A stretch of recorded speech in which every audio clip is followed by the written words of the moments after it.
Donc aujourd'hui, nous vivons une situation absolument extraordinaire dans l'histoire de l'humanité puisqu'il n'y a jamais eu autant d'informations disponibles.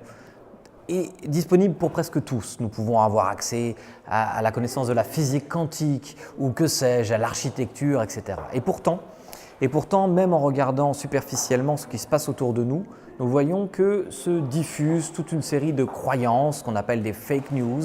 La post-truth society, société post-vérité, semble l'emporter, que ce soit en termes de théorie du complot ou de méfiance vis-à-vis des vaccins ou de populisme. Donc que se passe-t-il ? Eh bien, la raison en est que dans cet océan d'informations, nous n'avons pas forcément une boussole qui nous indique le nord. En réalité, oui, l'information est disponible, mais nous n'allons pas chercher toujours la bonne information. Et en particulier parce que nous nous abandonnons à quelque chose qui a toujours existé dans le cerveau humain, mais que favorise en particulier Internet, qui est le biais de confirmation.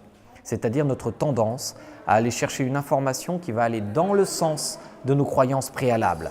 Plus il y a d'informations disponibles sur le marché de l'information, plus la probabilité de chance d'aller chercher au moins une information qui va dans le sens de nos compulsions idéologiques est importante. C'est ce qu'on appelle le paradoxe de la crédulité informationnelle. Et par ailleurs, sur ce marché dérégulé de l'information, il y a des acteurs qui sont particulièrement actifs et qui font valoir leur point de vue plus que les autres citoyens. Et ces acteurs sont précisément porteurs de croyances et de radicalité.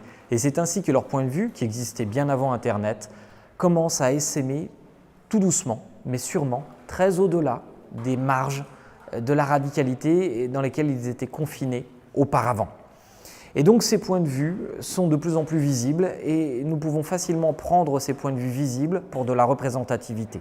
Et le problème qui se pose dans notre démocratie actuelle, c'est celui des indécis, ceux qui ne savent pas et qui vont chercher sur Internet, c'est bien normal, des réponses à leurs questions. Est-ce que les vaccins sont dangereux, par exemple ?